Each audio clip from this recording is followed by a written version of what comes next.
Good. Today we have American Provenance presenting for us. Before we kick off with the presentation, I want to give a quick thanks to our sponsors, American Family Dream Bank for the space and Starting Block for their continued support. I also want to remind everybody that if you haven't already, you should go download the 1 Million Cups app and check in before you leave the event today. Now we're going to go around the room and do some quick introductions. Just tell us your name, a little bit about yourself, what you do, and we'll move on to the next person. Again, my name is Trezzy. I'm the host and co-organizer here at 1 Million Cups, and I am also a software engineering consultant. My name is Josh Helling. I'm also one of the co-organizers of 1 Million Cups. My firm, Rootstock Partners, works with non-technical founders and executives to get software product strategy right. JD Cott, owner of Community Seed Lab, an impact investing collaborative. Well, I'm Peter Cabby. I'm with Bank of America Merrill Lynch, and we're one-stop peace of mind, focusing on financial security.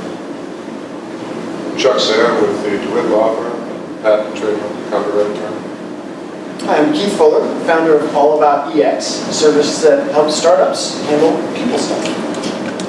Hi, I'm Andrew Schmitz. I'm visiting from Appleton, and I have a company in Appleton that helps small and medium-sized businesses combat turnover with a knowledge-sharing platform that is cool and easy to use. I'm Gillian Fink. I'm the inventor of Pussyfoot Tape, which is super strong tape that goes right on your foot, and then it stops blisters from happening. And yeah, that's it. Angie Allen with Riley Penner and Benton CPA firm. Obviously trying to help companies get their books on the right foot and then help them to keep as much of their hard-earned money as we can. Dale Kelsher, Neckerman Insurance Services. Insurance planning and protection, we ensure your success, and we are one of Kyle's partners. That's right. Good morning, I'm Jesse Russell. I have a small research and data shop called Big Picture Research and Consulting. We mostly help government agencies use data they already have to answer questions they have about who they're serving and how well they're serving them. I'm also Josh. I run Little Wolf Digital Marketing. I help e-commerce companies get found and sell online. I'm Derek Kepler. I'm another co-organizer of Million Cups here, and I am a digital media strategist. All right. Try that on for size. What do you think? I like it. It feels good. Yeah. Feels good. With that, don't forget to check in, grab the 1 Million Cups app. I will kick it over to our presenter, American Provenance. Let's hear it from him. First off, guys, thanks for having me. It's a pleasure to be down here. I'm glad you reached out. It's actually pretty gratuitous timing. I actually gave this same deck yesterday in a much shorter format for a pressure chamber, which I actually won.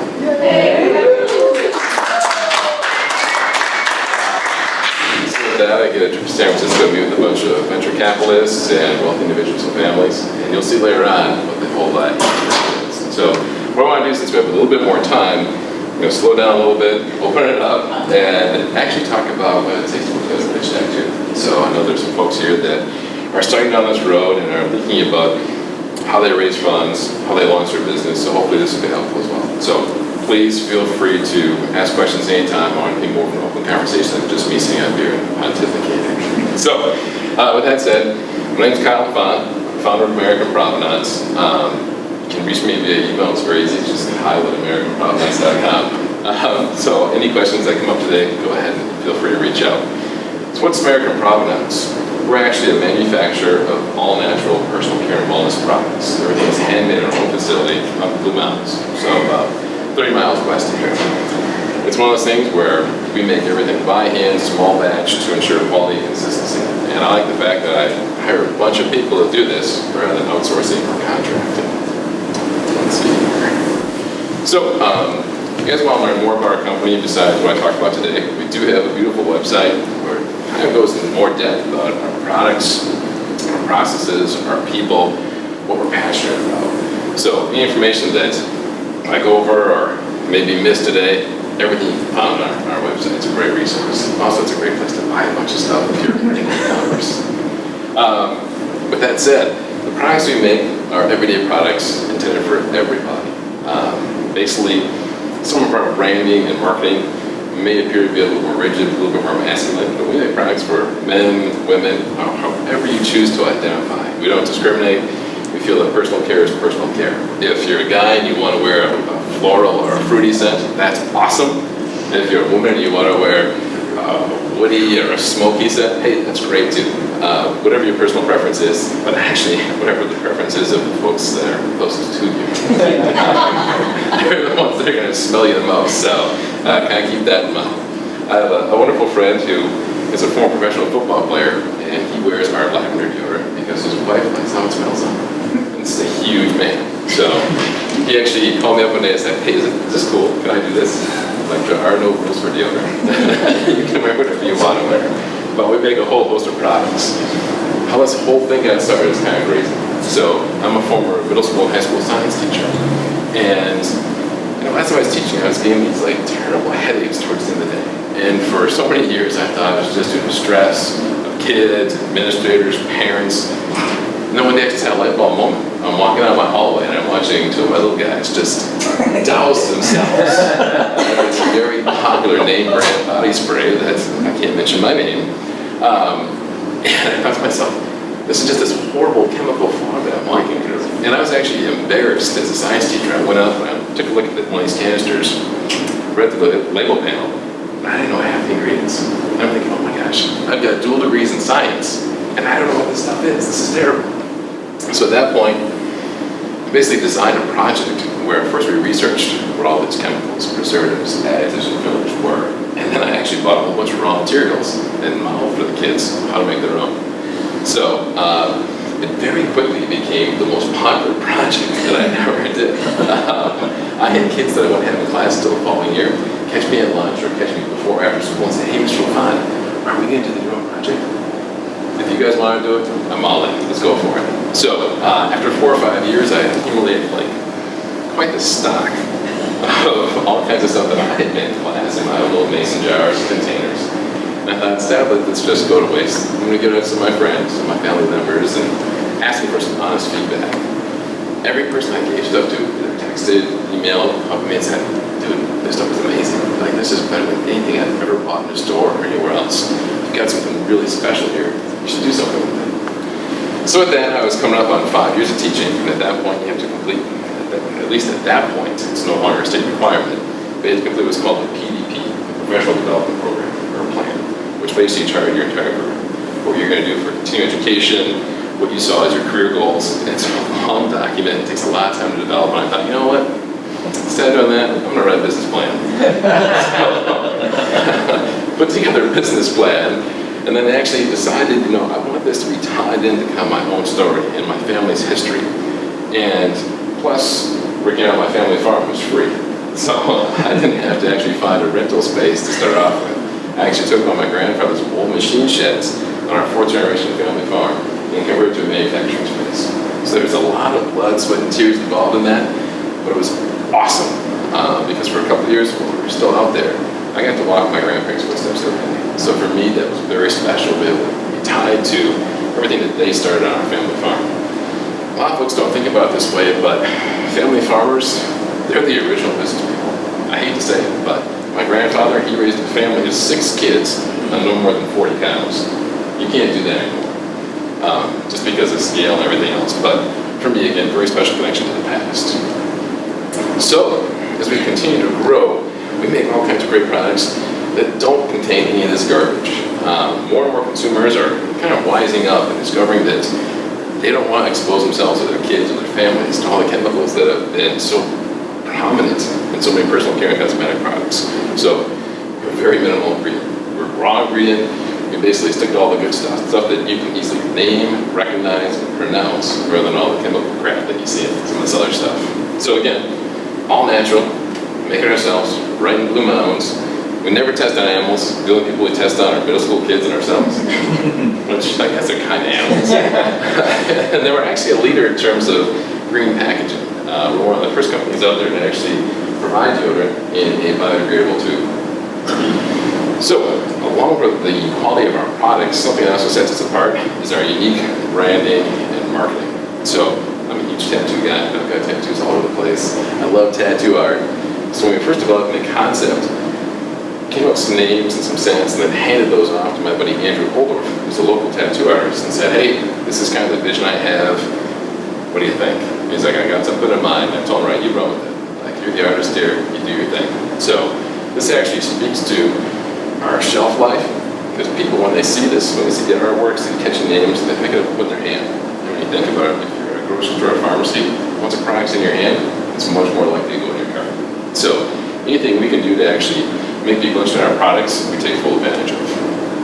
Our current portfolio, this is all the stuff we make, but right now, about 90% of our sales is deodorant. We make deodorant in standard tubes, travel-sized tubes, and as I mentioned, those green tubes, those biotubes, which are becoming increasingly popular as people look to get away from single-use plastics.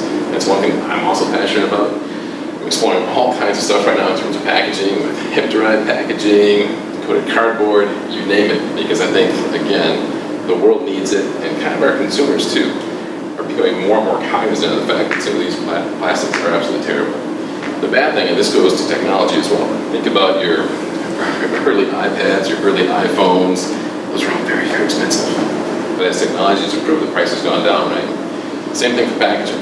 So for all those plastic packages there, on average it costs me, I think, about 16, 17 cents a tube, whereas for that green tube, that coated cardboard, it's $2.25. So there's more than $2 difference. So the stuff that we've done, the research we've done, people oftentimes say they want green products, but when it comes to actually spending their dollars, they just don't do it. So, and I have a gentleman on my board who is a former executive from Kimberly-Clark. He told me the same thing. Kimberly-Clark looked into all kinds of green packaging. They found out that about 75 cents was kind of the point where people made the decision to buy or not to buy green products. So kind of sad, but interesting note. Where can you find our products? We're actually about 3,000 retailers now. So we're in all 50 states. We do a ton of business online as well. Our biggest customers include Whole Foods and Hy-Vee. We love our local guys as well. Metcalf's was an early acceptor of our products. Outpost Natural Foods from Milwaukee, they've been great partners. Willie Street's awesome. All these folks, I think Madison is such a way where people really buy into the whole idea of local companies, local goods, local products, local services. So pushing that, I'm the guy that walks into the store and hands off a bag of goodies and says, hey, me and my team, we made these. I'll come back in a week and let me know if you want to carry them in your store. And oftentimes these folks would call me or email me and say, yeah, bring it in. So very supportive community, which we have definitely benefited from. So our growth strategy, what we usually do in terms of getting into these larger accounts is we work through distributors and catalog services. So we're now in 3 of the largest distributor channels nationwide for grocers. With Whole Foods, same thing with Hy-Vee. These are really just pilots. So we started off really small in a few stores, and luckily for us, we did a bunch of marketing. I did a whole bunch of in-store demos, and that really helped our numbers. So basically, we met the sales numbers that these stores had set, and as long as we continue those numbers, they keep on adding to our distribution. So what that requires is a lot of digital marketing, a lot of digital advertising, but again, me and my team actually going in store, hanging out for a couple hours and talking about deodorant or beard balm or beard oil. So I'm very happy to say that I've probably been in more grocery stores than just about anybody I know. So I kind of like that. Mentioning e-commerce. So we do a ton of stuff primarily through Facebook and Instagram in terms of our advertising. On average, it's between $35,000 and $75,000 a month just on Facebook ads. What? Crazy. But the ROAS, the return on ad spend, we're getting like a 3x or 2.5x at that point. It makes a lot of sense. But when I think about primarily Facebook and how they make money in their revenues, if me as a small company, if we're spending that kind of money, I can't imagine what these large companies are spending on Facebook advertising and why it shows up in your feed all the time. I've got really mixed feelings about it because it's great for us as a platform to sell our products. But as we've worked with our digital marketing firms and understanding how much they actually know about each and every one of us, it's fairly disgusting. So from a sales perspective, awesome. I'm glad we have all this information we can dial down to our customers. But from a personal standpoint, I can't wait to ditch my phone and my computer and never turn on TV again. But who knows, that'll happen. In terms of our traction, I like to talk about how we're a real company with real numbers. We've almost doubled our sales every single year we've been in business, which is great. I had the question asked during the pressure chamber, how do we get to that $5.5 million in 2021? This is actually a very, very safe projection. We think we can get there just with our existing customers. If we don't pick a single additional regional grocer or national grocer or national retailer, that's kind of like the low end. Because Whole Foods, we're only in 2 of their 11 regions right now. We submit the remaining 9. But those 9 regions do the same kind of business as the 2 that we already have existing and do currently. We're there. So, again, we've got a lot of really exciting things ahead of us. All our success, I can't take credit for anything. I've got an awesome team.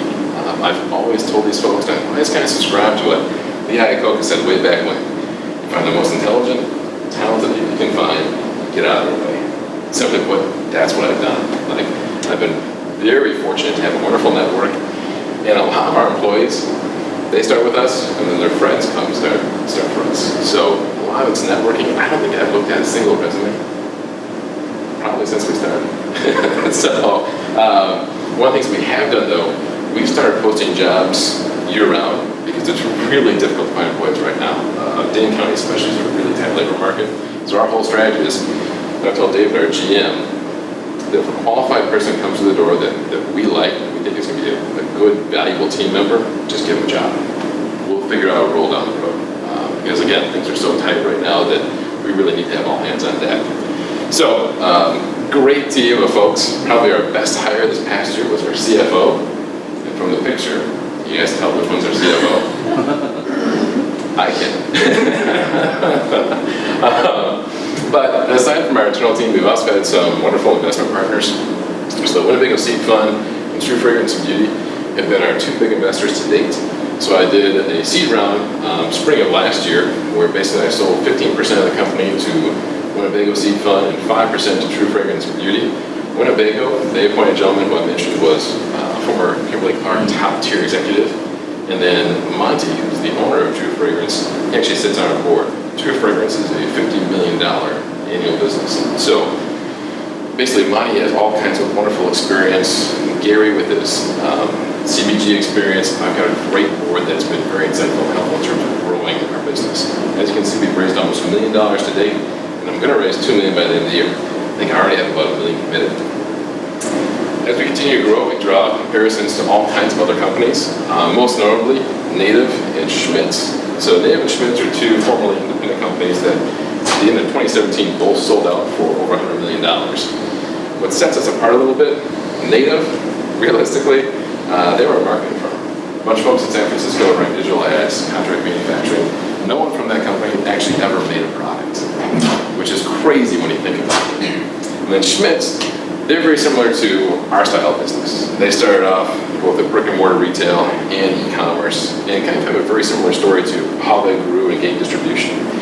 You know, it's great that they're able to achieve those exits, but from my standpoint, no one knows how their story's going to play out, right? So we always tell folks that we don't know what path life is going to lead you down, but we hope by using our products, you can at least go confidently.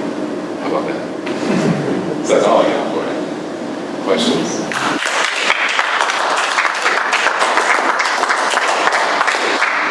All right, so I told fellow organizers we're going to try something new today. I'm going to moderate our Q&A section to sort of help things move along. So, if you have questions, throw up your hand. Start back there.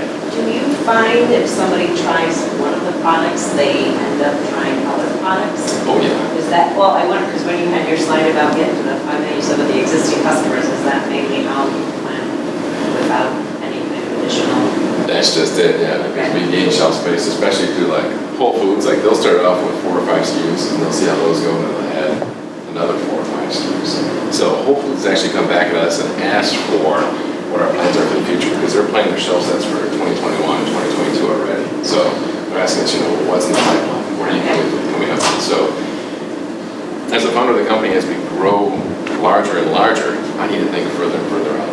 So when we first started, it's day-to-day hustle, like, let's just figure out how we can get past today. And now it's like, oh my gosh, I have to plan for 3 to 5 years out, and Whole Foods wants to know what we're thinking.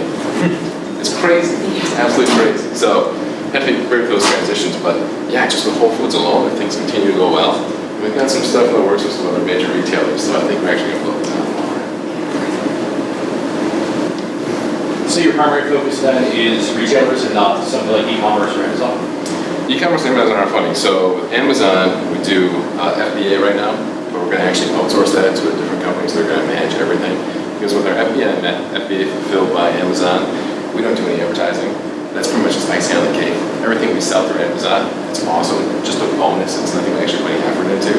So we're actually bringing on another firm to kind of handle all of our Amazon sales. Our own e-commerce, we sell our 4-pack for $35, $30 with subscription and a rebate. What we find on our e-commerce site, we've got a 14% subscription rate, which is awesome. So 14% of our customers are buying our products and having those return spends. And our conversion rate is actually about 6%. For beauty and cosmetics, it's about 2.7. So both those are roughly double what the industry is doing, which speaks a lot to the quality of our products and the fact that people try one thing, and they come back and try other stuff. John? I'm curious about when you focus on handmade, and it's so cool in the slides to see like the Pyrex pouring into the container, right? How do you think about that as you imagine scale? Right? I mean, do you scale that approach? And if not, like what parts of that are important for you to keep as you grow? So this is Gus, he's our forearm model. We actually had a conversation about this one day about who's got the best looking forearm. So Gus was selected because his forearms, they seem strong yet approachable. And this was a crazy conversation about why we picked Gus to be our core model. But going back to your point, so with Schmidt, Jamie Schmidt, the founder, she's actually a friend of mine. So I put a lot of questions for her. I'm like, hey, how'd you grow? Where were you at? And she told me that they're doing the same thing. When they sold Unilever, they have 45 people working full-time in production making deodorants. So right now I've got, I think, 6 people. So for me, that's a really good gauge. Yeah. So for her to grow and get to the point where they were, I know exactly how many folks I'm ready to bring on the same capacity. But she said realistically, they did the same thing we're doing now until they sold out. But when they sold out, Unilever, of course, the game's going to change. Sure. Their products there are no longer anything like what they used to be. So Unilever, of course, is all about efficiency and economics of scale and whatever else, so everything's automated. So the products, again, just, they don't resemble what Jamie should be. So that's a really tough, in our conversations, that's a really tough pill for her to swallow because it's got her name on it yet, Yeah. but it's not the original product that she intended. But she's sitting on a pile of money, so who knows? So you say they switched the one? Yeah. A lot happened. So with Burt's Bees, I used to love Burt's Bees lip balm, right? Then when they were acquired by Clorox, they changed everything as well. The original Burt's Bees lip balm, I still think today, I think it's even better than stuff that we make. But with Clorox, things have changed, and there are a lot of like Whole Foods or co-ops that no longer carry Burt's products because they understand that Clorox now puts all kinds of junk in these products that was never the intention. So I'm curious, on this slide, we talk about all the chemicals that aren't in your product. Where I always wonder when people are making these all-natural products, like why does this stuff get in there in the first place, right? Like what's the value, and are you losing anything by making products without them? So most of these, great question. Most of these are just preservatives. Preservatives, fillers, and additives. What happens is, in a lot of personal care products, when you turn over the back label, you see the first, second, or third ingredient listed is always water, right? Water is a fantastic harbor of all kinds of bacteria. So in order to avoid that bacterial growth, you have to put preservatives in these products. So by the fact that all of our products are entirely solid, we don't use water in anything, we don't need to include any of this junk. The other thing, in terms of artificial ingredients, artificial colors, artificial fragrances, for some reason, big companies think they know best. So basically they'll force feed folks what they want. And for us, we just don't believe it. We believe that stuff in its raw, minimal form is always going to be the best. With fragrances especially, fragrances is going to be the next big thing. Because according to both USDA and FDA guidelines, the term fragrance is proprietary. So companies don't need to disclose what chemicals are actually used in the creation of synthetic fragrances. So you can have all kinds of crazy, nasty stuff in the fragrance that doesn't need to be disclosed. There's formaldehyde in a lot of artificial fragrances, which is absolutely atrocious. So these big companies have taken advantage of that, whereas I've said repeatedly, we will never, ever use a fragrance. Speaking of never, ever, we're antiperspirant. So antiperspirants contain aluminum that blocks your pores, prevents you from sweating. Sweating is actually a very good thing. It's how our body cools itself when it's warm through the process of evaporation. When you sweat, you expel water, but you also expel minerals, toxins, all kinds of stuff.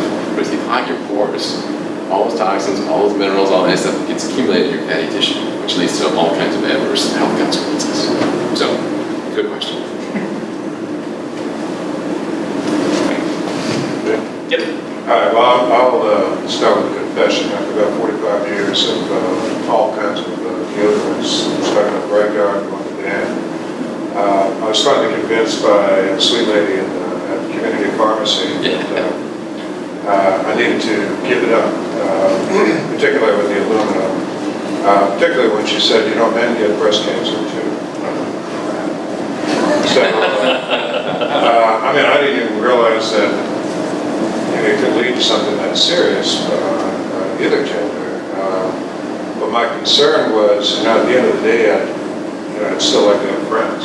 So she led me to what she thought was the best deodorant, non-aluminum, with many of these. I guess the question I have is, what sells for your deodorant, and how do you market it? I mean, is it sort of at the end of the day, you're still great, or do you keep applying, or what? A couple things, and that's a wonderful question. I hope you bought our deodorant, by the way. I'm sorry? I hope you bought our deodorant, by the way. Do they sell it then? Yeah. Okay, I didn't. Oh, You know, the thing is, you need to go back and talk to her.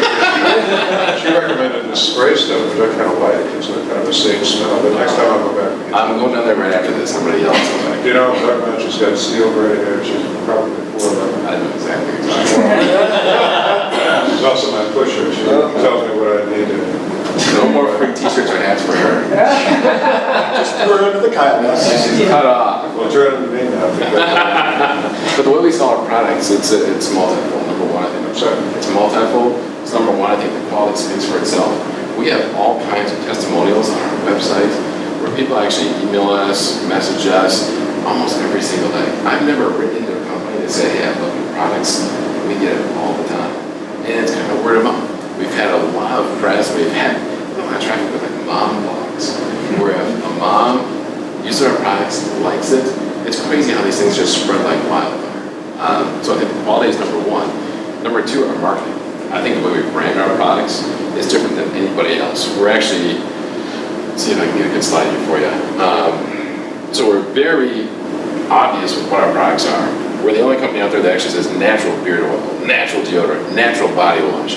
That's something that the buyers at Target told us to do. So we're talking with Target right now. Let's see what shakes out. But bigger, bolder colors, unique artwork, unique names, actually spelling out right in the front of our label what 3 essential oils are in our blends. So again, we're very obvious with our marketing and branding strategy. So I think quality goods, that's always number one. And number two, how we position ourselves in terms of our marketing. And then I think number three, even too, our story.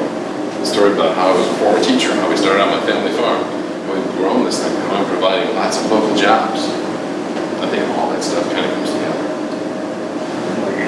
I use the pomade, so. Hey, thank you. Looking Any sharp. deodorant, I had the native. We use the native now. Or I've used yours before, so before. But so from the standpoint of the investors, you know, obviously you showed native and you showed Schmidt's selling out, right? How are you approaching that with your investors, and what does that look like? Great question. So a couple things. Very fortunate with Winnebago Seed Fund. So part of their mandate as part of the Badger Fund of Funds is to only invest in Wisconsin-based companies. So with Winnebago Seed Fund, since they're located up in Appleton, of course up there in the valley, huge focus on paper and manufacturing. So they actually look for companies that are doing small-scale manufacturing that can ramp up. So we were almost a perfect fit for them. So we never even talked about an exit strategy before we signed documents and came to an agreement. They just got on board and said, hey, you're exactly the space that we want with true fragrance and beauty. So cosmetic company that basically does house brands. So anytime you walk into like a Mason's or an Anthropology or an Urban Outfitter, anytime you see a house branded fragrance, a perfume or cologne, it's made by True. What Monty, the owner, realized was that he's seen his sales kind of slump every single year as people no longer want products that contain all those chemicals.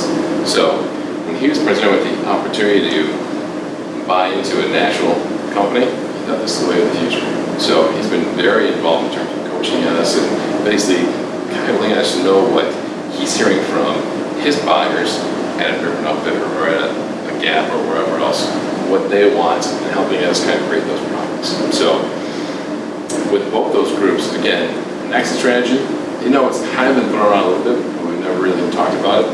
I've had some mentors that have told me that I should get a number in the back of my head. So if somebody comes at me with some type of crazy number, if it surpasses what I have in the back of my head, shake their hand and walk away. But I don't know what come to that. Like, I love what we're doing right now. I think with our current raise, that puts us right where we need to be to continue this thing, and then we'll see. Nobody knows. Keith? So correct me if I'm wrong, you went through one of the local accelerator programs? Yep, I went through GBETA. Went through GBETA, okay.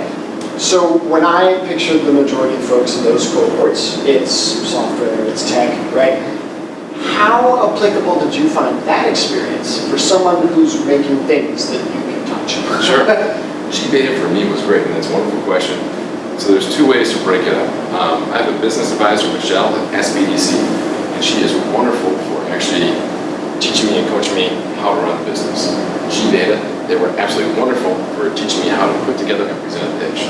So the focus at GBETA and at Generator is across all industries, but it's more or less towards putting together a presentation like this, where you can sit in front of a room of investors and try to raise funds. So two very different roles. So I think, again, SBDC was wonderful for business coaching and mentoring, whereas GBETA, in terms of preparing me to actually go out and raise these funds, also a wonderful resource.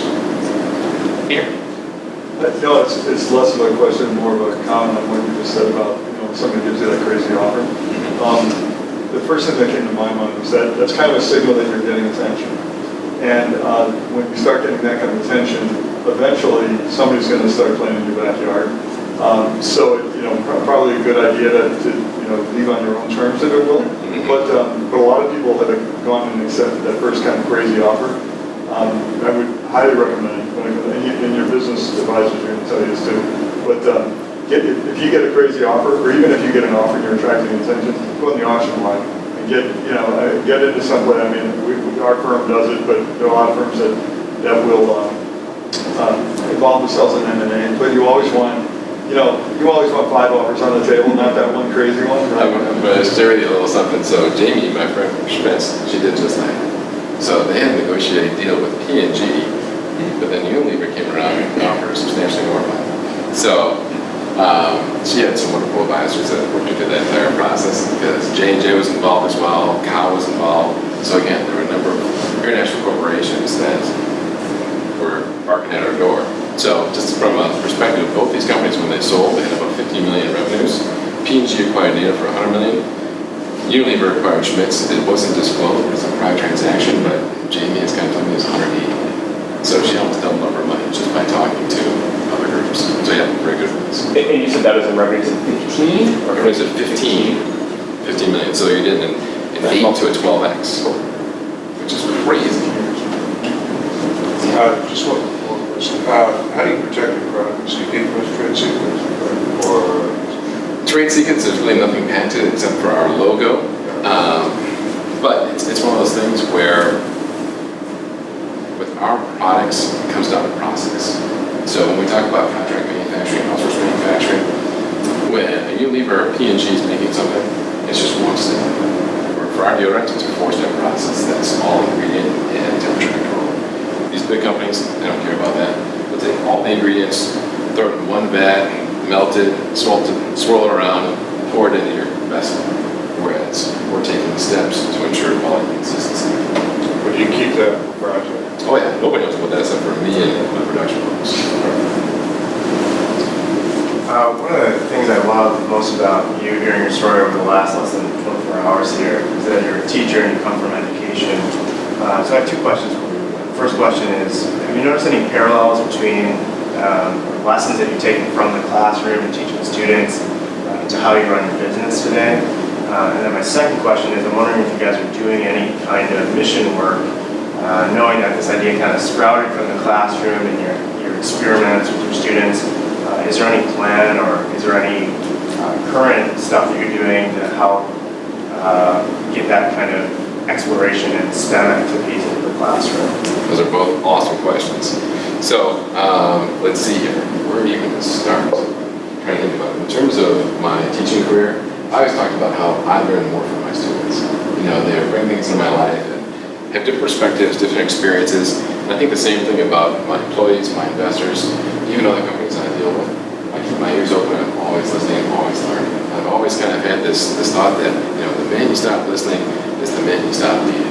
So I took that from the classroom and I think I've applied it to my company and the folks that we work with. In terms of social mission, this is something that how best to say this? I personally decided to be very quiet about. There are a lot of companies out there that they do one little bit thing. They'll shout from the mountaintop and say, hey, we're the best.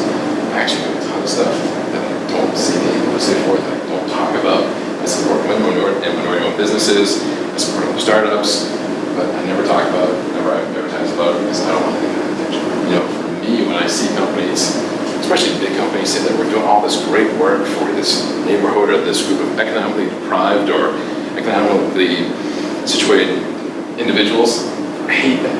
I really do.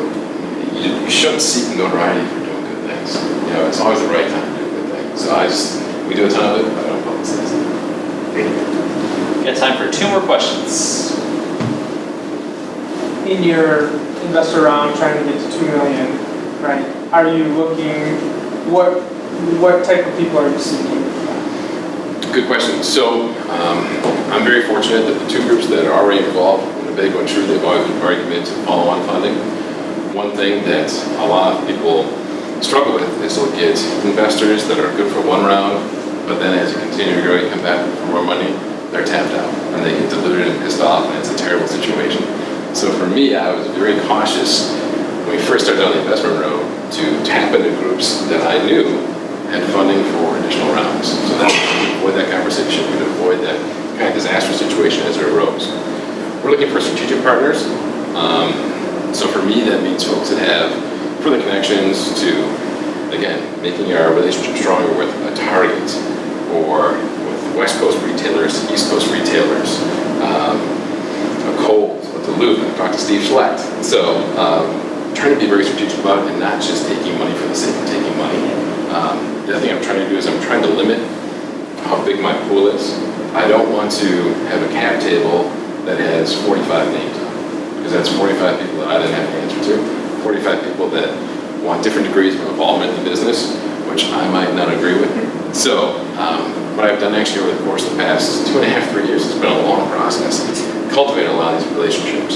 You know, meet someone 2, 3 years ago and just continue that conversation. So when the time's right, they're ready to jump on. And I gained that relationship, that trust, that friendship, where I now feel like they're going to be a valuable partner. So not just, like you say, grabbing the first check that comes your way, but knowing the people you're working with and being comfortable and having an understanding of what the relationship's going to entail. Do we have one more in the end? Your headaches go away. Very different type of headache. It's one of those things where the headaches are gone because I absolutely love what we're doing. I'm excited to go to work every day. My team's excited. The only thing that's happened is I've got a lot more gray hair. A lot more gray hair. So it happened. Yeah. That's it. It's one of those things where sounds like a product potential for me. Well, there you go. But it's one of those things where I think every decision I make, I don't think about myself, I think about my team. I want to do what's in the best interests of them and their families. One of my employees, she's got a darling little girl who's just 4 years old. She comes in, she hugs me all the time. I love you. And I'm like, why does she love me? Because you're sending her to college. What?